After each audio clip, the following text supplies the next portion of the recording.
भगवत गीता की इस अनूठी यात्रा में हम लोग आगे बढ़ते हैं।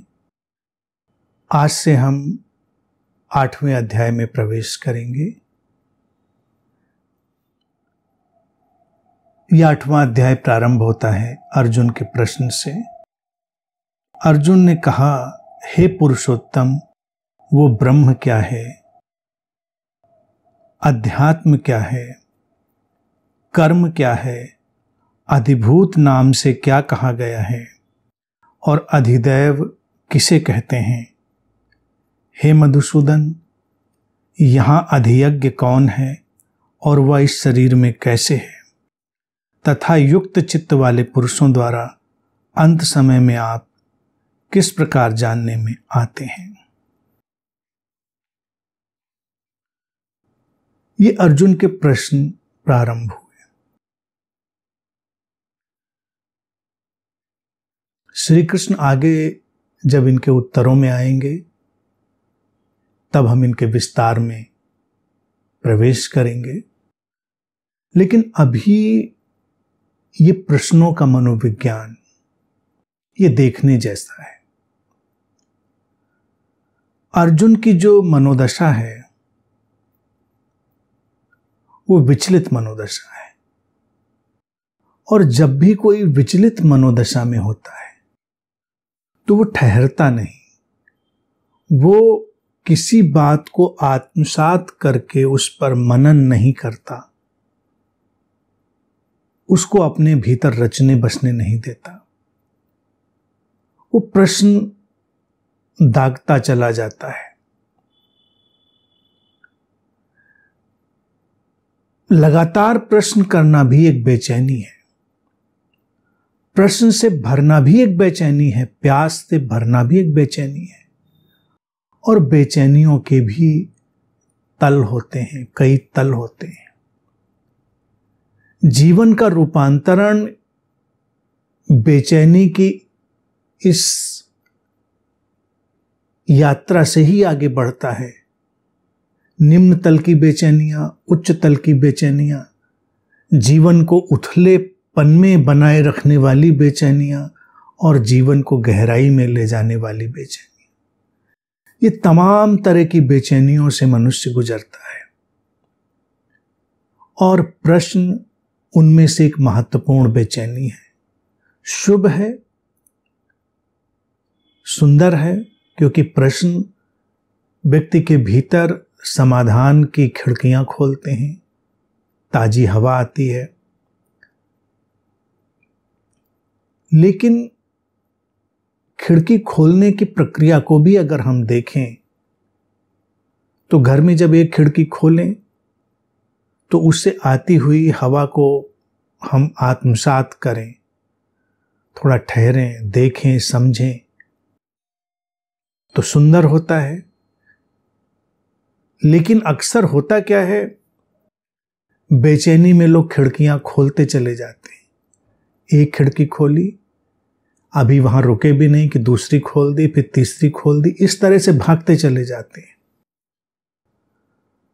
प्रश्न भी ऐसी ही खिड़की खोलने की प्रक्रिया है कि जब हम एक प्रश्न करते हैं तो उससे आती हुई रोशनी, उससे आती हुई ताजी हवा को पहले जीवन में उतरने देते हैं। लेकिन अभी वो आई भी ना हो, उसने आना प्रारंभ ही किया और हम फिर से दौड़ जाएं दूसरी खिड़की खोलने, तो ये स्थिति थोड़ी गंभीर हो जाएगी। और इस स्थिति में फिर जीवन का जो प्रकाश है वो हम तक उस ढंग से नहीं आएगा। अर्जुन की मनोदशा में तमाम साधक होते हैं। श्री कृष्ण को अगर देखें तो बहुत ही धैर्य से, बहुत करुणा से सारी बातों को लेकर चलते हैं। किसी भी गुरु और किसी भी बुद्ध का यही ढंग होता है कि धैर्य से लेकर चलना। और वो जब भी कोई बात कहता है, कोई बुद्ध, कोई गुरु, तो वो बात उसी क्षण अपने आप में परिपूर्ण होती है। लेकिन लोग सुनते नहीं। लोग वही सुनते हैं जो वो सुनना चाहते हैं, लोग वही देखते हैं जो देखना चाहते हैं। बात कह दी गई इसका अभिप्राय ये नहीं कि वो समझ ली गई। उस बात के अपने अर्थ लोग निकालेंगे, उस बात के अपने मायने लोग निकालेंगे, वो उनके अपने अर्थ होंगे। बात का अर्थ होगा ऐसा नहीं, वो उनके अपने अर्थ होंगे। इसीलिए तुरंत फिर प्रश्न खड़े हो जाएंगे, फिर प्रश्न खड़े हो जाएंगे, और ये प्रश्नों की जो बेचैनी है ये बढ़ती जाएगी। अर्जुन को अभी तक हम देखते हैं कि श्री कृष्ण जो कुछ भी कहते हैं वो तुरंत नए प्रश्नों के साथ सामने आ जाता है। उनकी पुरानी कही हुई बात पीछे छूट जाती है। इसलिए तो ये यात्रा इतनी लंबी चल रही है, नहीं तो ये बात तो कभी की समाप्त हो जाती। वो हो जाता कि भाई ठीक है, कह दिया, जो कहना था कह दिया, बात समझ ली गई। तो वो आगे बढ़ाने का एक सिलसिला है। जो पीछे आने वाले खोजी हैं उनके लिए तो ये सुंदर बन जाता है। अस्तित्व की लीला में भी शायद इसीलिए ऐसा होता होगा। ये बेचैनियां भी बेमानी नहीं होती होंगी, क्योंकि जो पीछे से खोजी आते हैं वो जब इन प्रश्नों को सुनते हैं, देखते हैं, तो उनको ये दिखाई देता है हम भी तो ऐसे ही पूछते हैं, हमारे भीतर तो यही सब चलता है। तो अच्छा है। लेकिन अगर उस क्षण जो खोजी सामने खड़ा है उसकी दृष्टि से देखें तो वो ठहरा हुआ नहीं है, वो भाग रहा है। उसको समझना हो तो वो तक कभी का समझ ले।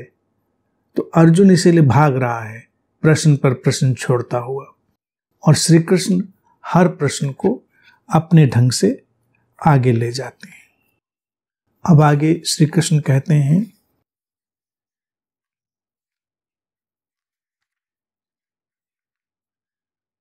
श्री भगवान ने कहा, परम अक्षर ब्रह्म है, अपना स्वरूप अर्थात जीवात्मा अध्यात्म है, अध्यात्म नाम से कहा जाता है, तथा भूतों के भाव को उत्पन्न करने वाला जो त्याग है वो कर्म नाम से कहा गया है। उत्पत्ति विनाश धर्म वाले सब पदार्थ अधिभूत हैं, और अंतरतम में स्थित पुरुष वो केंद्र अधिदैव है। और हे देहधारियों में श्रेष्ठ अर्जुन, इस शरीर में मैं वासुदेव ही अंतर्यामी रूप से अधियज्ञ हूं। अब कहना कि गुरुओं का काम होता है शब्दों से खेलना। हर बुद्ध अपने अपने कालखंड में, अपनी अपनी परिस्थितियों में शब्दों का जादूगर होता है। श्री कृष्ण वही बात कहे आए होते हैं, फिर उसको दूसरे ढंग से कह देते हैं, क्योंकि लगता है कई बार शायद वैसे न सुना हो तो ऐसे सुन ले, ऐसे न सुना हो तो किसी और तरह से सुन ले। कोई नई बात वो नहीं कह रहे हैं, लेकिन उसने प्रश्न पूछा, प्रश्न का उत्तर दे रहे हैं, घूम कर वो उन्हीं बातों को कह रहे हैं। वो कह रहे परम अक्षर, अक्षर ब्रह्म है, इसको हमेशा ध्यान रखें। परम अक्षर ब्रह्म है जिसका क्षरण नहीं होता। क्षर और अक्षर ये दो दिशाएं होती हैं। क्षर जो जिसका क्षय हो रहा है, और अक्षर जिसका क्षय नहीं हो रहा है। तो परम अक्षर का अर्थ ये नहीं है कि ये जो अक्षर हम अल्फाबेट्स देखते हैं, आबासा और एबीसीडी इत्यादि, नहीं। परम अक्षर द अल्टीमेट नॉन डिके, यानी कि वो जो है, जैसा है वैसा ही है, उसमें कोई भी बदलाव नहीं होता, उसमें कोई भी क्षरण नहीं होता। वो ब्रह्म है, यानी कि वो सार्वभौमिकता, समग्रता, वो टोटलिटी, वो ऑल इंक्लूसिवनेस, वो ब्रह्म है। परम अक्षर ब्रह्म है जिसका कभी क्षरण नहीं होगा, यानी कि जो जैसा है वैसा ही रहेगा। वो ब्रह्म की स्थिति हो गई। और फिर कहते हैं अपना स्वरूप अर्थात जीवात्मा अध्यात्म नाम से कहा जाता है। अब ये बड़ी रोचक बात है। जब हम अध्यात्म को उपयोग करते हैं तो उसका अनुवाद हम इंग्लिश में करते हैं स्पिरिचुअलिटी। श्री कृष्ण गीता में अध्यात्म के बारे में जो कह रहे हैं वही सटीक है। अध्यात्म का अर्थ वो है, स्पिरिचुअलिटी नहीं है। स्पिरिचुअलिटी जिसको हम कहते हैं वो है स्पिरिट को अध्ययन करने वाला, उसको समझने का जो पूरा ढंग है उसको स्पिरिचुअलिटी कहते हैं। अब स्पिरिट से जो अंग्रेजी में तात्पर्य है वो है शरीर में कोई आत्मा है, कोई स्पिरिट है, उसका होना ना होना और उसका ज्ञान रखना, उसके बारे में जानना समझना, तो उसी को हम कहते हैं स्पिरिचुअल। स्पिरिट से बना स्पिरिचुअल और उसी से बनी स्पिरिचुअलिटी। यानी पहले कोई स्पिरिट है, इसको यकीन करना, इसमें बिलीव करना, फिर उसको जानने समझने की तैयारी करना। तो ये एक फिक्शनल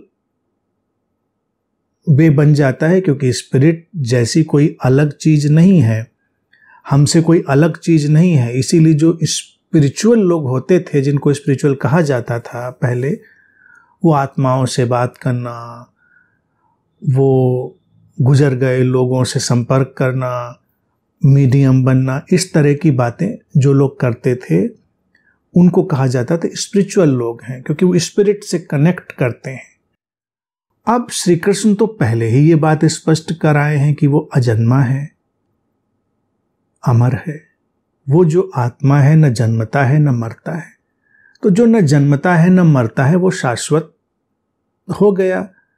तो वो उस अर्थ में स्पिरिट नहीं रह गया, वो आत्मा जीवात्मा नहीं रह गया। तो उसका अध्ययन नहीं कर रहे हैं। फिर अध्यात्म किसको कह रहे हैं? और देखिए कितनी रोचक और चौंकाने वाली बात है। इतने पहले श्री कृष्ण इतना सटीक उसकी परिभाषा दे रहे हैं।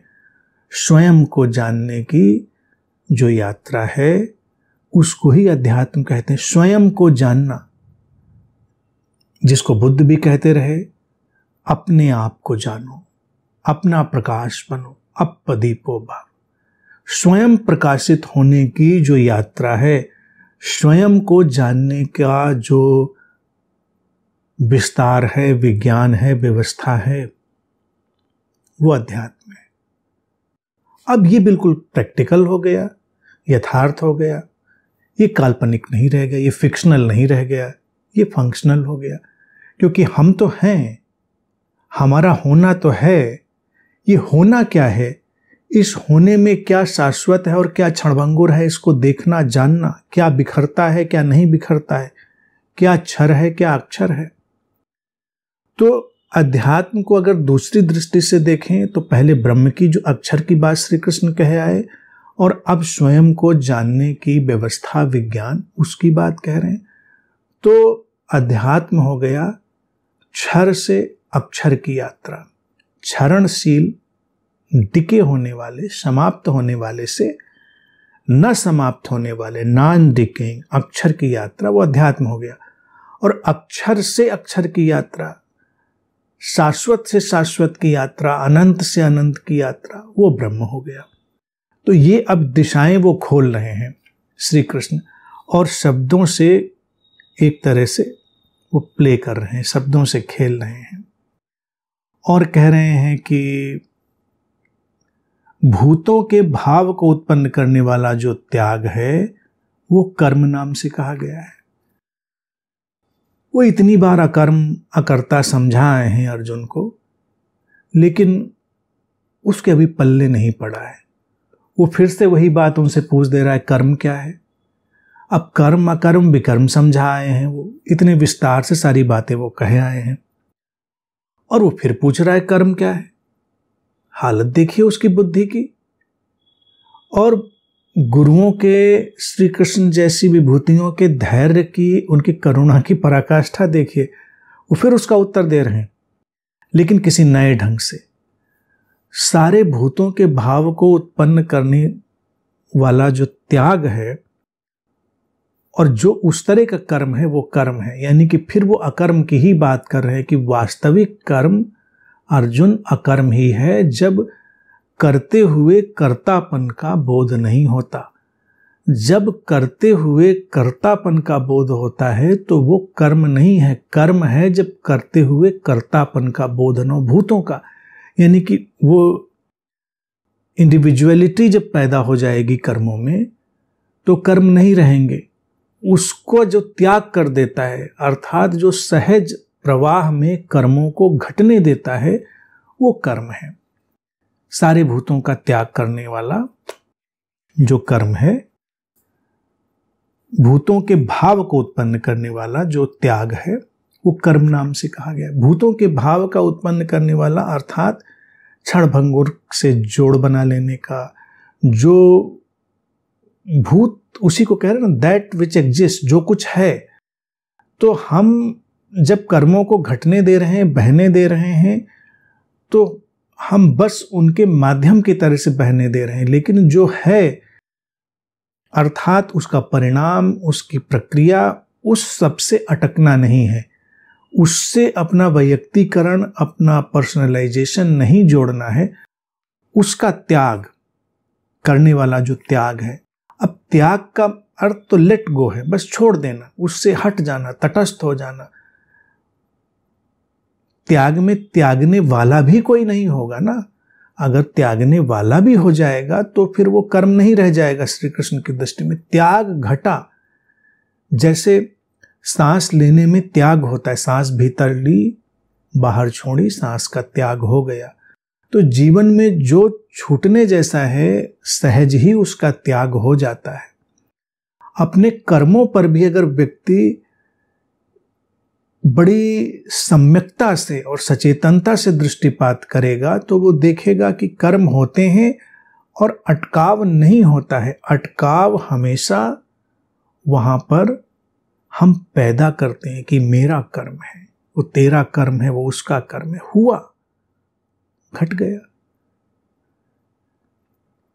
कर्म कभी भी किसी को पकड़ते नहीं है, वो सांस की तरह से छूटे और उनका त्याग हो गया, लेकिन हम उनसे अपना निजी रिश्ता बनाकर अटक जाते हैं। तो वो जब समझ आ जाएगी वो कर्म होगा। श्री कृष्ण कहते हैं वो कर्म नाम से कहा गया है। उत्पत्ति विनाश धर्म वाले सब पदार्थ अधिभूत हैं। अधिभूत वो उस व्यवस्था को कह रहे हैं जो सब क्षणभंगुरता है, मिटने वाली चीज है, वो अधिभूत है। यानी कि सब जो बन रहा है, मिट रहा है, वो सब अधिभूत है। और अधिदैव, अधिदैव शब्द जो उन्होंने उपयोग किया वो है भीतर केंद्र में स्थित जो हमारी चेतना है, वो हमारे भीतर की केंद्रित अवस्था। और देहधारियों में श्रेष्ठ अर्जुन, इस शरीर में मैं वासुदेव ही अंतर्यामी रूप से अधियज्ञ हूं। देहधारियों में श्रेष्ठ अर्जुन, फिर उसकी थोड़ी पैम्परिंग कर देते हैं। सोया सोया सा व्यक्ति होता है ना, तो सोया सोया सा सुन रहा होता है, ठीक है ठीक है ठीक। लेकिन किसी के अहंकार को थोड़ा सा पुश करो तो तुरंत उसकी आंखें खुल जाती हैं। तो श्री कृष्ण बीच बीच में करते रहते हैं, कभी कभी थोड़ा धक्का भी देते हैं, क्या मोड़ता जड़ता की बात कर रहे हो, वो वाला भी, लेकिन वो ज्यादा नहीं करते हैं क्योंकि अहंकारी व्यक्ति ज्यादा देर उसमें टिकता नहीं।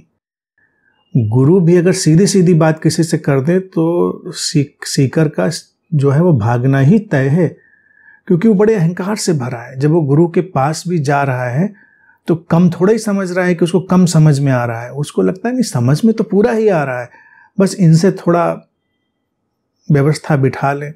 तो इसीलिए वो पूछते हैं कि जो मैं समझ रहा हूं वो ठीक समझ रहा हूं क्या। कई लोगों के प्रश्न करने के तरीके भी बड़े रोचक होते हैं। प्रश्न करेंगे और पूछेंगे जो मैं समझ रहा हूं वो ठीक ही समझ रहा हूं क्या। अगर समझ रहे हो तो समझ रहे हो, नहीं समझ रहे हो तो नहीं समझ रहे हो, मुद्दा तो स्पष्ट है ना। ठीक समझा जाता है तो कोई ये प्रश्न पूछता ही नहीं कि क्या ठीक समझा गया है। ठीक समझा गया, ठीक समझा गया। हमने पानी पिया, हमारी प्यास तृप्त हो गई। अब हम किसी से पूछते थोड़ा ही हैं कि क्या पानी पीने से मेरी प्यास तृप्त हो गई है, लेकिन क्या मुझे ज्ञान हो गया है, क्या मेरे भीतर वो शांति घट गई है, क्या मेरे भीतर चेतना का वो शाश्वत प्रकाश उतर आया है? ऐसी बातें तो हम पूछते हुए पाए जाते हैं। तो अर्जुन भी उसी बिरादरी में खड़ा हुआ है। तो श्री कृष्ण एकदम से जब बात ड्रॉप करते हैं, हे देहधारियों में सर्वश्रेष्ठ, तो उसकी जो रीढ़ झुकी हुई बैठी होगी वो एकदम से सीधी होगी। हाँ हाँ बताइए, देहधारियों में सर्वश्रेष्ठ। अब उसने सुनने की कोशिश की होगी, तब वो कह रहे हैं कि ये जो देह में व्याप्त जो पूरी सत्ता है वही वासुदेव है, यानी कि वही वो स्रोत है, वही वो चैतन्य है, वही मैं हूं। तुम जो मुझे देख रहे हो, इस शरीर में मैं वासुदेव ही अंतर्यामी अधियज्ञ हूं। अब वो कह रहे कि ये जो तुम मुझे देख रहे हो, ये शरीर मन सीमाओं में बंधा हुआ मेरा होना नहीं है।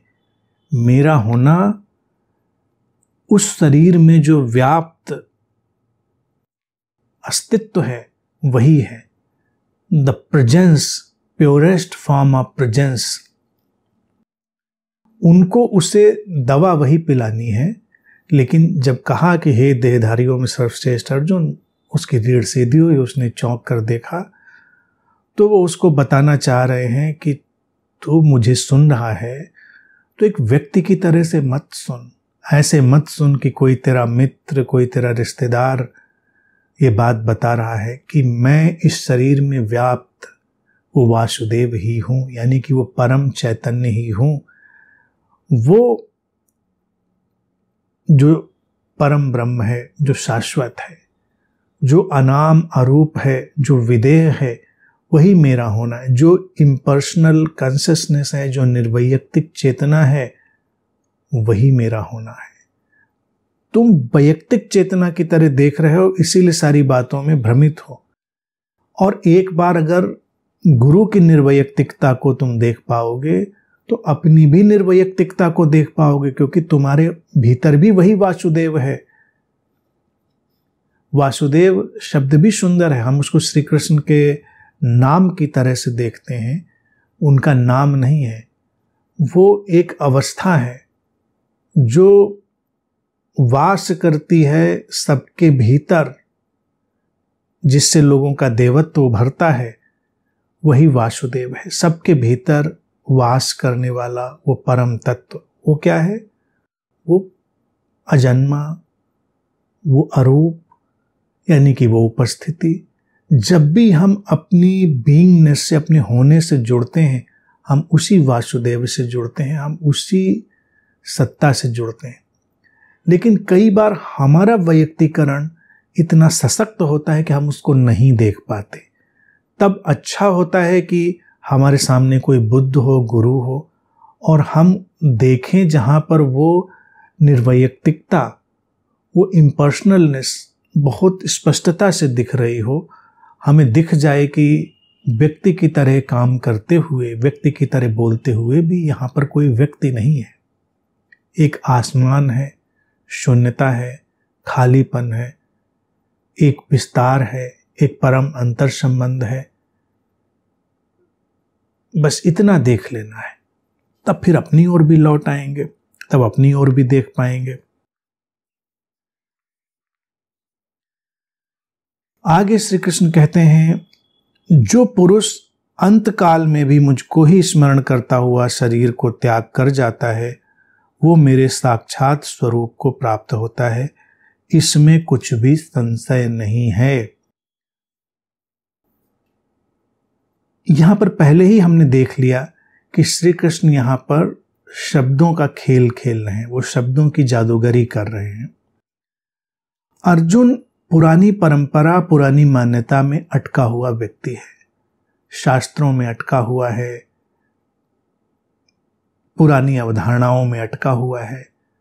तो श्री कृष्ण उसको अगर कोई सत्य कहेंगे भी तो वो टेक लेंगे उसी चीज की, लेकिन बात कहेंगे वो अपनी।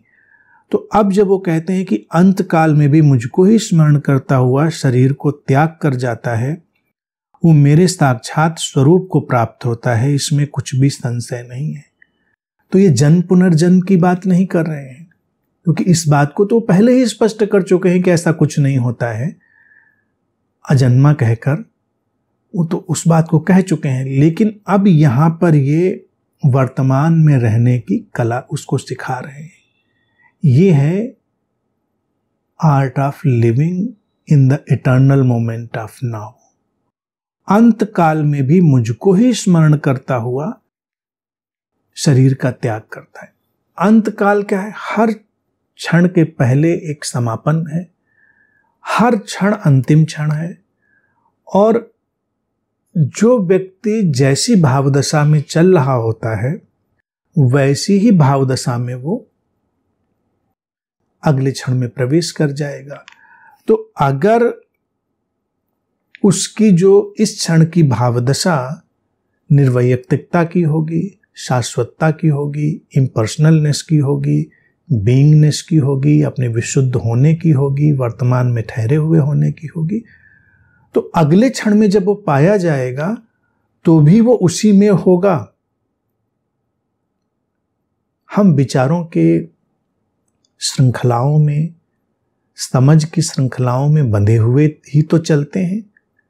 अभी अगर हम क्रोध में, आवेश में बंधे हैं तो वो चलता चला जाता है, आगे भी खिंचता चला जाता है। लोग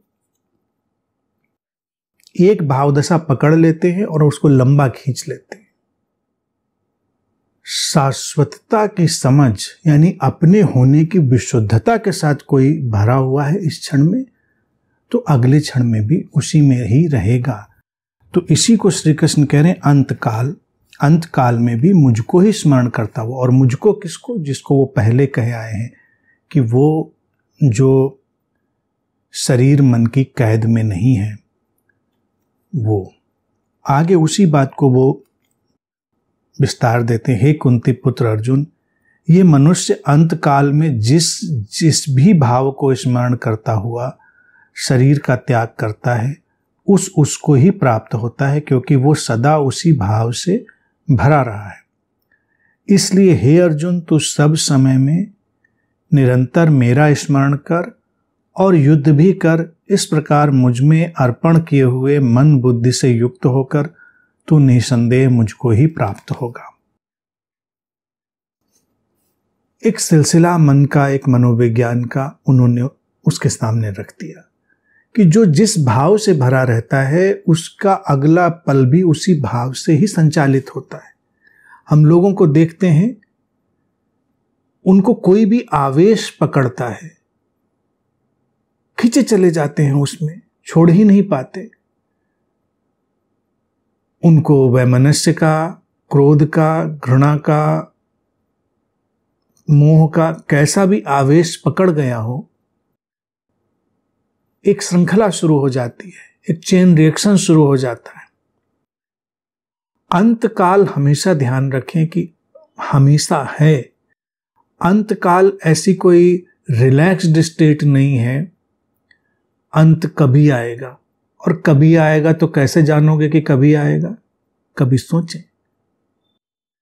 श्री कृष्ण ऐसा नादानी भरा वक्तव्य थोड़े ही देंगे कि अंतकाल में मुझे स्मरण करना, तो अंतकाल कोई नोटिस देकर आएगा? अंतकाल कब होगा? कोई पहले से तो उसका मैसेज नहीं आ जाएगा कि अब तुम्हारा समय अंत का शुरू होता है, अब टिक टिक टिक टिक। ऐसा तो कुछ आने वाला नहीं। व्यक्ति को कहां पता चलेगा उसका अंतकाल है? हर पल उसका अंतकाल ही है। हर पल हम बन रहे हैं और मिट रहे हैं। जो इतनी भी समझ नहीं रख पाता है वो अध्यात्म की गहराई में कहां प्रवेश कर पाएगा, जिसको श्री कृष्ण कहे आए हैं कि स्वयं के भीतर प्रवेश करके स्वयं को जानना ही अध्यात्म है। तो उसके लिए कुछ कॉमन सेंस तो चाहिए होगा। कॉमन सेंस यही है कि हर पल अंतिम पल है। अंतिम पल, अंतिम काल किसी को भी नहीं पता। कहां पता है? तो लोगों ने अंत काल को बुढ़ापे से जोड़ दिया। मेरा स्मरण करो, यानी कि जब बुढ़ापे में चले जाना तो कृष्ण कृष्ण जपना। स्मरण में लोगों को इतना ही समझ में आता है। स्मरण इतना सस्ता सौदा नहीं है कि एक नाम दोहरा लेने से स्मरण घट जाएगा। इतना सस्ता सौदा होता तो बात ही खत्म हो गई होती। उसी चालाकी में हमने देखी हर संस्कृति में रहा है, भारतीय संस्कृति हो, बाहर की संस्कृति हो, लोग अपने नाम, बच्चों के नाम सब वो अपने देवताओं, भगवानों, अवतारों के नाम पर रखते हैं, पैगंबरों, जो भी उनके पूज्य हैं उनके नाम पर। और उनको लगता है कि उनका नाम हम ऐसे भी तो लेंगे जिससे शायद हम उनको याद कर लेंगे, स्मरण कर लेंगे। इतनी सस्ती बात नहीं है। श्री कृष्ण जब कहते हैं कि मेरा स्मरण, तो वो मेरा स्मरण हमारे भीतर की उस शाश्वतता का स्मरण है, जो हर पल को अंतिम पल जान पाएगा, वही सही अर्थों में अध्यात्म में प्रवेश होगा। आध्यात्मिक व्यक्ति हम किसको कहेंगे? श्री कृष्ण के आज के इस जो परिप्रेक्ष्य में हम देखें, जो वक्तव्य हैं उनके आज इस समय पर, स्वयं को जानने की यात्रा अध्यात्म है।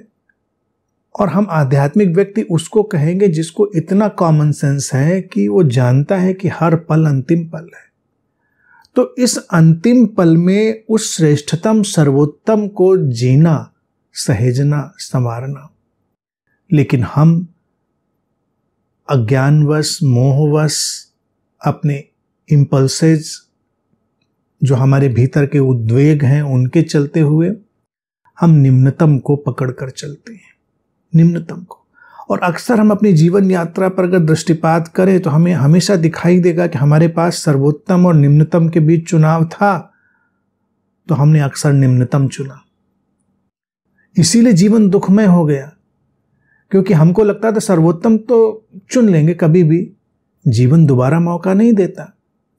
जीवन एक बहती हुई धारा है, जो पल बह गया वो बह गया, वो दोबारा पकड़ में नहीं आएगा। तो जिसको ये पता चल गया कि हर पल अंतिम पल है, वो उस श्रेष्ठ की यात्रा में जा पाएगा। अगर नहीं गया तो श्री कृष्ण क्या कह रहे हैं कि फिर वो जिस भाव से भरा होगा उसी भाव की उसकी श्रृंखला आगे चलती रहेगी। निम्नता में होगा तो निम्नता की यात्रा चलेगी, दुख के बीज बो रहा होगा तो दुख की यात्रा चलेगी, दुख मुक्ति के बीज बो रहा होगा तो दुख मुक्ति की यात्रा चलेगी। ये जन्म के पार की बात नहीं है कि जन्म के पार जन्मोगे तब ऐसा होगा, नहीं। हम हर पल जन्म रहे हैं, हर पल नया जन्म हो रहा है हमारा। उस प्रतिपल घटते हुए नए जन्म को देखना है। और श्री कृष्ण कह रहे इसीलिए तेरे लिए क्या उत्तम है, क्योंकि वो देहधारियों में श्रेष्ठ कह के उसकी रीढ़ तो सीधी कर चुके हैं। अब अपना वो जाल फैला रहे हैं कि सुन ले बात। तो कह रहे हैं कि इसलिए तू, और अपने को बता चुके हैं कि मैं तो वो शरीर और जो तुम्हें मन दिखाई दे रहा है वो नहीं हूं, मैं तो एक शाश्वत सत्ता की तरह हूं। तो तू निरंतर मेरा स्मरण कर, शाश्वतता का स्मरण कर, और युद्ध भी कर, जीवन में भी उतर, जीवन के समर में, जीवन के संग्राम में, जीवन के संघर्ष में भी उतर। ऐसा नहीं कि मेरा स्मरण कर तो आदमी सोचे कि चलो छोड़ छाड़ के आपका ही स्मरण करते हैं। धार्मिक लोगों की यही तो समस्या है। जैसे ही उनको कहो कि प्रभु का स्मरण करो, कहते हैं सब छोड़ छाड़ के प्रभु का स्मरण करते हैं। यही काम बना लेते हैं 24 घंटे का। 24 घंटे कोई नाम जपना थोड़ा ही है, 24 घंटे उसके साथ रहना है। और कहते हैं कि श्री कृष्ण, इस प्रकार मुझ में अर्पण किए हुए मन बुद्धि से युक्त होकर तो निसंदेह मुझको ही प्राप्त होगा। तो अगर हमने एक अलाइनमेंट, एक सामंजस्य बना दिया मन और बुद्धि का, और उस ढंग से हमने जीवन के युद्ध में प्रवेश किया तो मुझको ही प्राप्त होगा, अर्थात सर्वोत्तम सर्वश्रेष्ठ को ही प्राप्त होगा। युद्ध जीवन का प्रतिपल चल रहा है, हम जहां कहीं भी हैं किसी न किसी तरह के युद्ध में ही हैं। श्री कृष्ण की देशना का जो व्यापक रूप है उसको ऐसे देखें, एक तो युद्ध जिसकी वो बात उस समय कर रहे हैं, और एक युद्ध तो सभी के जीवन में अपने ढंग से है। तो वहां पर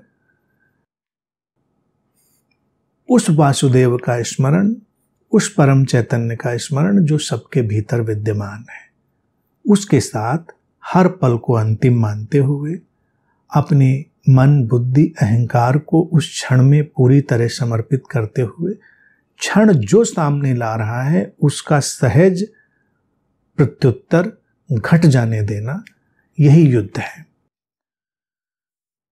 श्री कृष्ण कहते हैं कि हे पार्थ, ये नियम है कि परमेश्वर के ध्यान के अभ्यास रूप योग से युक्त दूसरी ओर न जाने वाले चित्त से निरंतर चिंतन करता हुआ मनुष्य परम प्रकाश रूप दिव्य पुरुष को अर्थात परमेश्वर को ही प्राप्त होता है।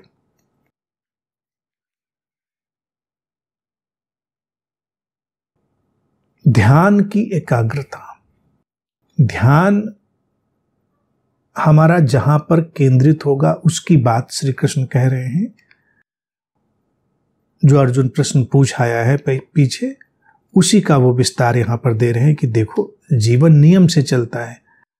हम ध्यान के अभ्यास रूप योग से युक्त, अभ्यास है निरंतरता, निरंतरता भी एक स्मरण है। जैसे बुद्ध कहते थे चरय वेति, चरय वेति, चलते रहो चलते रहो। उनका मतलब ये नहीं था कि बैठो नहीं, चलते रहो चलते रहो। चरय वेति, चरय वेति अर्थात जीवन की यात्रा में थमो नहीं, आगे बढ़ते रहो, आगे बढ़ते रहो। वही अभ्यास है। अभ्यास ठहर जाना नहीं, अभ्यास है निरंतर बहते रहना, वही योग है। दूसरी ओर न जाने वाले चित्त से निरंतर चिंतन करता हुआ मनुष्य, जिसका मन अब भटकना बंद कर चुका है, जो भटकता नहीं, जहां है वहीं ठहरा हुआ है। दूसरी ओर, अब इसको जैसे जो नाम स्मरण वाले लोग हैं वो कहेंगे कि दूसरा कुछ याद कर लिया, दूसरा कुछ स्मरण में आ गया तो दूसरी ओर चित्त चला गया। दूसरी ओर न जाने का अर्थ है जब वर्तमान में है तो वर्तमान में है, तो हम अतीत और भविष्य में नहीं है। दूसरी ओर है हमारे चित्त का अतीत और भविष्य में बह जाना, वर्तमान में ठहर जाना ही चित्त का ठहर जाना है। एकाग्रता उस चीज का नाम है जब हम इस क्षण में अपने पूरे चैतन्य से विद्यमान है। लेकिन एकाग्रता को लोग ऐसा समझते हैं जैसे दीवार पर एक बिंदु बना लें और हम उस पर त्राटक करने लगें, कोई दिया जला लें, उसकी लौ पे त्राटक करने लगें, तो एकाग्रता उसको कहेंगे। हाँ, वो हमारी सामान्य जीवन की जो एकाग्रता है उसको विकसित करने में सहयोगी है, उसका अपना उपयोग है एक्सरसाइज की तरह। लेकिन वो त्राटक में लगा हुआ व्यक्ति जो किसी बिंदु, किसी ज्योति, कहीं भी फोकस्ड है, वो भी भटक रहा है अतीत और भविष्य में, वो भी अतीत और भविष्य की कामनाओं में डोल रहा है, वो भी निरंतर इधर से उधर भाग रहा है, तो वो भी दूसरे के चिंतन में ही है। और जैसे ही वो अपनी एकाग्रता से हटेगा फिर कहीं भाग जाएगा उसका मन। तो भौतिक एकाग्रता की बात नहीं है, ये है आंतरिक फोकस। आंतरिक फोकस एक बहुत ही सौम्य सहज अवस्था है वर्तमान के क्षण में हमको ठहरा देने की। तो दूसरी ओर न जाने वाले चित्त से निरंतर चिंतन करता हुआ मनुष्य परम प्रकाश रूप दिव्य पुरुष को अर्थात परमेश्वर को ही प्राप्त करता है। परम प्रकाश रूप दिव्य पुरुष क्या है और परमेश्वर जो है वो क्या है? प्रकाश है स्पष्टता। जब हम वर्तमान में ठहरते हैं तो परमेश्वर को हमेशा प्रकाश के रूप में इसीलिए कहा गया है कि हमारे लिए पूरा जीवन प्रकाशित हो जाता है। ये एक भावनात्मक अभिव्यक्ति भी है और एक काव्यात्मक अभिव्यक्ति भी है। ये दोनों तरह से है। भावनात्मक रूप से भी हम प्रकाशित अनुभव करते हैं, आलोकित अनुभव करते हैं। काव्यात्मक रूप से भी वो सही है। और मूल है स्पष्टता के रूप में। जीवन में पूरी स्पष्टता घट गई होती है और स्पष्टता में ही शांति है। इसीलिए जितना हम स्पष्टता में प्रवेश करते चले जाते हैं उतना ही हम शांति में प्रवेश करते चले जाते हैं। स्पष्टता क्या है? जीवन के स्वरूप को पहचान लेना। जीवन ऐसा ही है, उसको पहचान लेना। जैसा श्री कृष्ण भी कहे आए कि ये बनते मिटते जीवन के जो पदार्थ हैं इनको देख लेना। जो नहीं मिटता उसको जान लेना, देख लेना, इस संतुलन को समझ लेना अपने भीतर, कोई समस्या नहीं है। कुछ बन रहा है, कुछ मिट रहा है। हमारी समस्या क्या है कि मिटने वाले से शाश्वत की अपेक्षा और शाश्वत से क्षणभंगुर की अपेक्षा, असीम से सीमा की अपेक्षा और सीमा से असीम की अपेक्षा, हम अपेक्षाओं को गड्ढ-मड्ढ कर देते हैं, उनको धुंधला बना देते हैं, उनको हम वैसा नहीं रहने देते। जीवन में शांत व्यक्ति कौन है? वही व्यक्ति है जो जीवन के स्वरूप को स्पष्टता से जानता है। परमात्मा प्रकाश रूप है, क्योंकि प्रकाश में सब कुछ स्पष्ट है। दीवार है, ये द्वार है, ये खिड़की है, ये चट्टान है, ये फूल है, सब स्पष्ट है।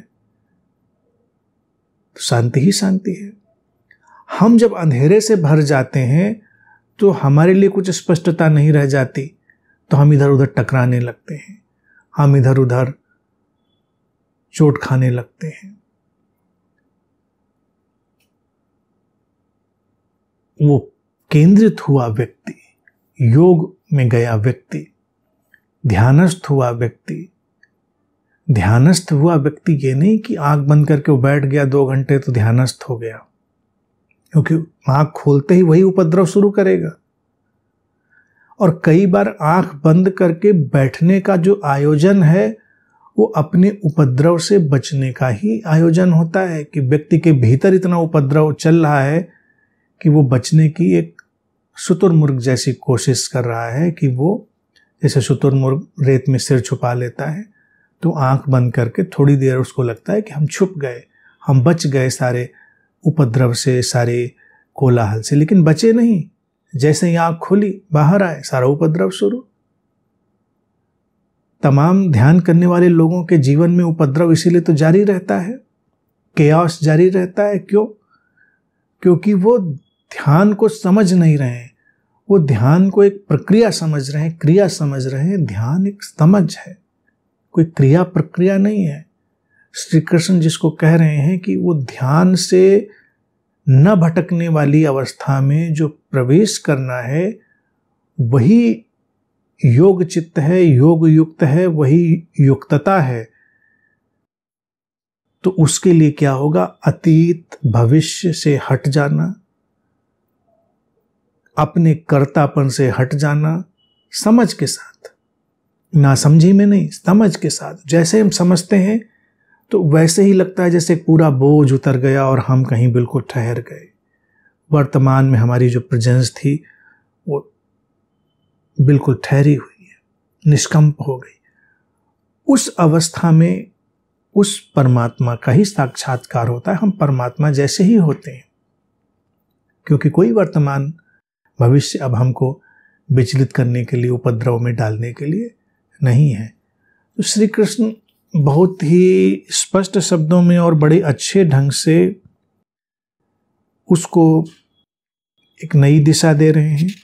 और रोचक बात है कि ये दिशा उसको बार बार वो दे चुके हैं और फिर वही दिशा दे रहे हैं। यही रोचकता भी है बुद्धों की, गुरुओं की, और देखा जाए बड़ी विडंबना भी है कि एक ही बात को निरंतर उनको करते रहना पड़ता है, अलग अलग रंग ढंग में, अलग अलग तरह से, अलग अलग ढंग से उसको रखते हुए। लेकिन आशय बिल्कुल सीधा साफ होता है, वो ज़्यादा बड़ा नहीं होता है। जीवन की समझ बड़ी सीधी साफ है, कॉमन सेंस की है। लेकिन हम ये जो कॉमन सेंस है, ये सहज बोध है, यही अपने जीवन से हटा देते हैं। तो श्री कृष्ण उधर ही अर्जुन को धक्का दे रहे हैं कि देखो निरंतर, अब यहाँ के कंटिन्यूटी देख लें, इन सारे वक्तव्यों की कंटिन्यूटी देख लें। एक तो वो पहले कहे आए हैं कि वो जो अक्षर से अक्षर की यात्रा है, एक तो वो है, फिर एक क्षर से अक्षर की यात्रा है, मिटने वाले से न मिटने की तरफ, फिर वो स्वयं के अंदर उतरने की यात्रा है, वो अध्यात्म है। यहाँ पर जो सब में व्याप्त है, जिसे वासुदेव वो कह रहे हैं, वो नाम और रूप से हटा रहे हैं। वो कह रहे हैं जो दिखाई देने वाला आकार और नाम है वो होना नहीं है, होना इससे बिल्कुल अलग है। फिर वो उसको ये बता रहे हैं कि हर पल अंतिम पल है, और अंतिम पल अर्थात वो जो श्रृंखला है पलों की, लम्हों की, उसमें जो भाव हम डालेंगे वैसी ही श्रृंखला आगे बढ़ती चली जाएगी। निम्न भाव डालेंगे, श्रृंखला निम्न की तरफ चलती जाएगी, तो निम्नता की श्रृंखला भी दूर तक हमको दिखाई देगी। अब जीवन तो श्रेष्ठ और सर्वोत्तम है, लेकिन हम उसमें अपने रंग डाल सकते हैं, यही तो साधना है। तो वो कह रहे हैं कि हर पल को अंतिम पल जानकर उसमें श्रेष्ठ और सर्वोत्तम के मन के पिरो, जिससे कि आगे जो उसकी लड़ी, आगे जो उसकी श्रृंखला जाए वो भी श्रेष्ठ और सर्वोत्तम हो, वही परमात्मा जैसी होगी। फिर अपने चित्त को भटकने से हटा दो, फोकस्ड हो जाओ, निरंतर उसके स्मरण में रहो, निरंतर अपनी निर्वैयक्तिकता के केंद्र के स्मरण में रहो और जीवन के युद्ध में रहो, यानी कि जीवन की जो व्यावहारिकता है उसमें बने रहो। इतना कर लोगे, ठहरे रहोगे, तो जीवन में एक गहनतम स्पष्टता उतर आएगी। वो गहनतम स्पष्टता ही परमेश्वर है, परमात्मा है। तुम प्रकाशित हो गए, अब तुम्हारे द्वंद्व दुविधा नहीं रह गई। ये सारा सिलसिला उन्होंने इस क्षण अर्जुन के लिए स्पष्ट किया, और सारे साधकों के लिए भी सूत्र इतने ही सुंदर हैं। बुद्धों की यही सुंदरता है कि उनकी बात कहीं भी किसी भी प्रसंग में कही जाए, लेकिन चूंकि वो शाश्वत से आती है, शाश्वत केंद्र से आती है, तो उसकी शाश्वतता होती है, यानी कि उसकी एक कालजयी अवस्था होती है, बियॉन्ड टाइम स्टेट होती है, वो हमेशा काम होती है। तो ये श्री कृष्ण ने एक कालजयी शाश्वत समझ सामने रखी, जो बहुत सुंदर है।